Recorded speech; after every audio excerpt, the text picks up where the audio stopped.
Mais au fait, combien nous coûte François Bayrou? Parce que oui, depuis qu'il est devenu le tout premier des ponctionnaires, on va commencer à s'intéresser à combien il va nous coûter pour nous faire des discours gauchistes sur ses origines montagnardes et sur la justice fiscale.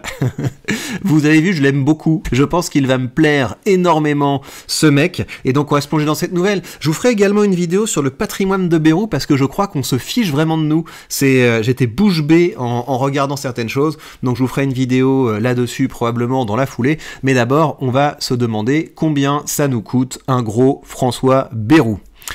Alors, il faut se fier à la rémunération des fonctionnaires pour retrouver celle de François Bayrou. Leur salaire se base sur un point d'indice qui est ensuite multiplié par rapport à différents critères comme l'ancienneté, le poste et le grade. Concrètement pour François Bayrou, à quoi cela va correspondre? Comme l'explique le décret de 2012, on fait une moyenne du traitement le plus bas et du traitement le plus beau et du traitement le plus élevé des fonctionnaires hors échelle. Et le traitement le plus bas correspond à 4 440 € bruts mensuels.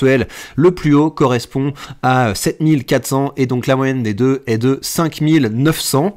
Donc ok, c'est un petit calcul qui a l'air sympa. Et ensuite, une fois qu'on a ça, on a la tête à toto parce qu'on multiplie par 2 et on majore ensuite de 5%. Mais est-ce que vous réalisez les mecs qu'on a payés pour faire des calculs comme ça? Les mecs, ils ont fait des colloques, ils ont fait des études, ils ont fait des livres blancs pour pouvoir rajouter le 5%, la majoration de 5% pour pouvoir rester dans l'échelle de l'équité de valeur des écarts de salaire en soustrayant le capital social de Bourdieu et en ajoutant la racine carrée de la barbe de Marx, et on arrive avec 12 457 € en arrondissant. Ça y est, on a le traitement mensuel brut de François Bayrou, mais ce n'est pas fini avec les maths. Le décret prévoit aussi des indemnités à ajouter au salaire brut. Ce traitement est complété par une indemnité de résidence égale à 3% de son montant et par une indemnité de fonction égale à 25% de la somme du traitement de brut et de l'indemnité de résidence. Par souci d'équité, hein, on ajoute 25% à la somme la plus grosse. Je pense que c'est de l'équité. Et alors, blablabla, on se retrouve avec 16 039 € bruts par mois pour François Bayrou. Mais c'est pas tout, les amis, parce que là, je pense que vous êtes pas au bout de vos surprises avec ce que nous coûte François Bayrou. Il a donc des avantages en nature. Il va vivre à l'hôtel de Matignon, ça on va y revenir parce que vous imaginez pas en fait le délire, qui est la résidence principale des premiers ministres, et il bénéficie également d'une résidence secondaire, mais oui, le château de Souzy-la-Briche en Essonne, parce que c'est bien comme ça, ils sont bien traités. Rappelez-vous, hein, mettez toujours ça dans le contexte des efforts qu'on nous demande jour après jour. On se fait matraquer fiscalement, on est un pays qui est en train de sombrer dans le communisme, où c'est de plus en plus difficile de se chauffer et de se loger, mais eux ça va. C'est complètement fou. En plus de ces résidences, tous les transports du chef du gouvernement sont pris en charge, chauffeur privé. Mettez toujours ça en rapport avec quand vous êtes entrepreneur. Hein. Quand vous êtes entrepreneur et que vous payez vous-même tous vos déplacements, et en plus vous avez les ponctionnaires qui de temps en temps regardent tous vos déplacements en disant tiens, mais est-ce que tu devais bien rembourser ce déplacement? On va te faire payer une amende et puis sinon tu vas aller en prison, abus de biens sociaux. Voilà, eux ils ont absolument tous les droits, ils peuvent faire absolument n'importe quoi, alors que nous qui payons pour ces largesses absolument d'un autre temps, eh bien on se fait matraquer fiscalement et on se fait pourchasser et harceler par des ponctionnaires. François Bayrou peut se déplacer où il veut gratuitement dans le cadre de sa nouvelle fonction. Et là on va s'arrêter un petit peu sur Matignon, les amis, parce que au fait, combien ça nous coûte Matignon? Et bah j'ai essayé de faire un petit calcul avec ChatGPT. Donc on a 604 personnes qui travaillent chez Matignon, qui travaillent à Matignon, majordome, chauffeur, cuisinier, équipe de sécurité, parce que comprenez bien que on loge ce mec, donc c'est-à-dire que nous, on paye, il y a une partie de notre argent qui vise à loger ce mec qui est déjà millionnaire. C'est un millionnaire d'argent public. Et notre argent est utilisé pour le loger, et pas seulement pour le loger, pour le nourrir, pour le blanchir, pour qu'il y ait tout le temps 14 mecs, il a qu'à sonner une cloche, et puis les gens arrivent avec un petit jus d'orange, avec un petit café, pour lui, pour tous ses invités, pour tous les gens qui va rincer pendant son règne. Et si on calcule à combien on arrive, en additionnant ça, Matignon coûte 16 millions d'euros par an. 16 millions d'euros par an. Allô, il y a quelqu'un? Il y a quelqu'un? Donc, pour que François Bayrou puisse nous raconter sa vie en disant pendant des heures et des heures, eh bien, on paye 16 millions d'euros par an, soit 43 800 euros par jour. Donc, pour que Bayrou pose ses fesses sur un siège, on paye 43 800 euros par jour. Et il n'y a pas que ça, parce qu'évidemment, cette demeure, le château de Souzy-la-Briche, là ça va, ça ne coûte que 641 euros par jour pour une résidence à laquelle, je sais pas, j'imagine qu'il ira pas, ou alors peut-être qu'il mettra sa bonne femme ou des copains là-bas pour faire des petits week-ends, on n'en sait rien, mais en tout cas, on est hyper content de payer tout ça avec nos impôts. Alors, pour qu'on comprenne bien à quel point tout ceci est répugnant, regardez, on va se faire une petite séquence de Bayrou, parce que vous savez, il y a des gens qui pensent que Bayrou est de droite, et ça me fatigue. Bayrou, il est sur la ligne de Mattei, et Mattei, je vous le rappelle, c'est ce parlementaire, je sais même plus comment s'appelle leur parti, là, ce parlementaire centriste qui a milité de toutes ses forces pour nous augmenter la flat tax, pour augmenter les impôts sur les hauts revenus, pour introduire des taxes sur les rachats d'actions, pour introduire des taxes sur votre immobilier, sur la revente de vos biens immobiliers. Donc c'est vraiment quelqu'un qui est en mission pour nous faire les poches, et donc François Bayrou estime qu'il est possible de taxer davantage les plus riches. Pourquoi il dit ça, ce mec? Parce que évidemment que c'est un rentier d'argent public, il se fiche complètement de l'état du pays, il se fiche complètement que les entrepreneurs se barrent, il se fiche complètement que vous ayez plein de jeunes qui partent parce qu'ils ont compris que ça ne servait à rien de bosser en France, parce qu'on vous volera tout,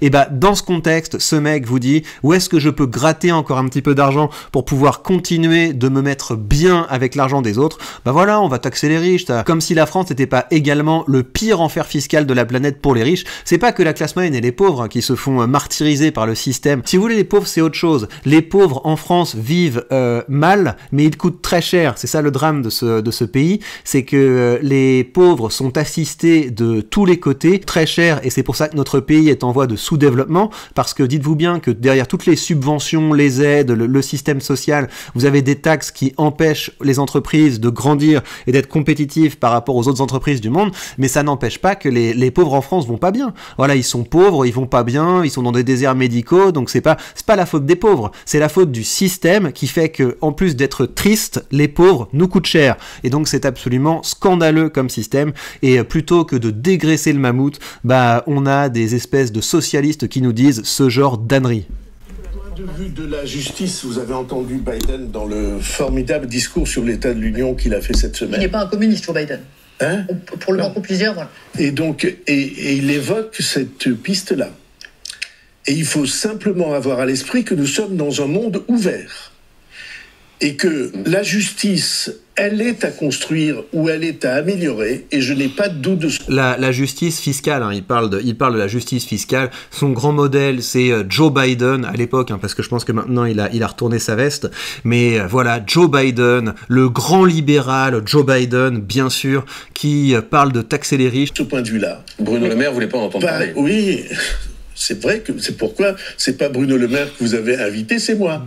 Et donc de ce point de vue-là, je pense que c'est possible, à condition de vérifier que ça ne va pas nuire à ce qu'on appelle, en termes compliqués, l'attractivité de la France. Et je pense qu'on peut y arriver. Vous voyez, il y a une chose formidable qu'on a faite. Et là, Bruno Le Maire a joué un rôle positif et le président de la République a joué un rôle positif. On a mis en place un impôt minimal pour les multinationales en Europe à 15%. Génial. Et donc ce qu'il est en train de nous dire, c'est un sujet où on parlait d'économie, quelle coupe on peut faire, et la manière dont il intervient dans ce débat, c'est en disant oh regardez, il y a des manières dont on pourrait taxer. C'est génial qu'on ait mis un impôt minimal sur les multinationales en Europe.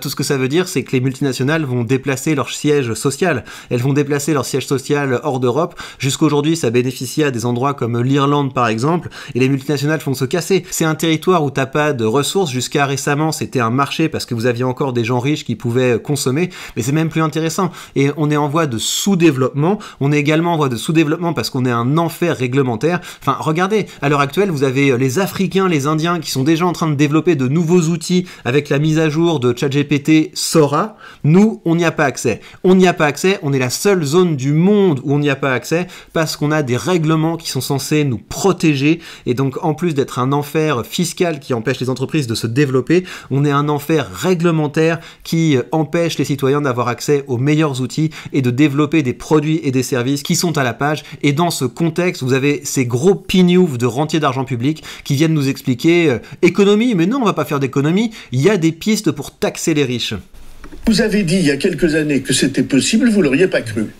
Vous auriez cru que c'était des rêves d'Européens idéalistes qui imaginaient qu'on pourrait. Cette nécessité-là, elle a été remplie. C'est-à-dire qu'il n'y a plus aujourd'hui ces multinationales qui, en Europe, trouvaient des États refuges pour ne rien payer et laisser les charges à tous les autres. Désormais, il y a cet impôt minimal. Est-ce qu'on peut améliorer la fiscalité et la fiscalité du capital en particulier? Est-ce qu'on peut améliorer la fiscalité du capital? Donc le gars, après avoir dit il y a des super pistes pour taxer plus les grosses entreprises, donc ce qui font qu'elles vont se barrer d'Europe, il y a des pistes pour pouvoir taxer plus les riches, la fiscalité du capital. Après, on verra, hein, parce que lui, je pense qu'il fait une très bonne optimisation fiscale pour ne pas payer d'impôts, parce que c'est ridicule, en fait, quand vous voyez les impôts qu'il paye, on a l'impression qu'il se moque de nous. Et donc, taxer la fiscalité du capital, ça veut dire quoi? Ça veut dire que les mecs qui bossent dans le privé, ça veut dire que les entrepreneurs qui n'ont que les dividendes comme espoir pour pouvoir se construire une retraite, parce que les gens du privé, les entrepreneurs se font voler tout au long de leur parcours pour pouvoir financer les rentes géante des fonctionnaires, eh bien, on va nous empêcher de pouvoir nous constituer notre petit matelas de retraite. Et c'est pour ça qu'il y a de moins en moins d'avenir en France quand on voit que ce mec est Premier ministre et que ce mec est considéré du centre droit dans l'échiquier politique français, alors que c'est un turbo-marxiste. Je trouve que c'est vraiment choquant. On peut, à condition, et je dis ça à mes amis chaque fois que je leur parle, de ne pas faire ça par surprise, de ne pas faire ça comme un coup, de réfléchir à l'ensemble des conséquences qu'on va déclencher avec des décisions. C'est très clair. Vous dites ouvrons le débat, c'est très clair. Voilà, améliorer la fiscalité, quelle bande de sinistres parasites. Donc en tout cas, c'est assez intéressant de savoir qu'il nous coûte plus de 50 000 balles par jour et on comprend même pas son salaire. Il nous coûte 50 000 balles par jour pour pouvoir poser ses fesses à Matignon, à comparer avec les entrepreneurs qui bossent de chez eux, qui se tapent toutes les charges en tant que propriétaires de leur logement et qui en plus payent une taxe foncière des entreprises pour pouvoir exercer leurs activités pendant que ces pignoufs complotent avec nos impôts pour encore augmenter nos impôts. Donc chers amis, moi je sais pas ce qu'il vous faut, comprenez que ces gens ne sont pas nos alliés, ces gens sont des adversaires. La France est un pays sous occupation, l'occupant s'appelle la ponction publique. Il serait temps de vous réveiller, il serait temps de commencer à dire les termes, et moi ce que je vous conseille de faire, c'est de faire quelque chose qui ressemble à ce que je fais, à savoir d'être payé, de gagner de l'argent pour dire les termes, et le premier lien sous cette vidéo, c'est un document que vous recevrez gratuitement qui vous explique comment faire tout ça. Et bien voilà, chers amis, prenez bien soin de vous et à très vite.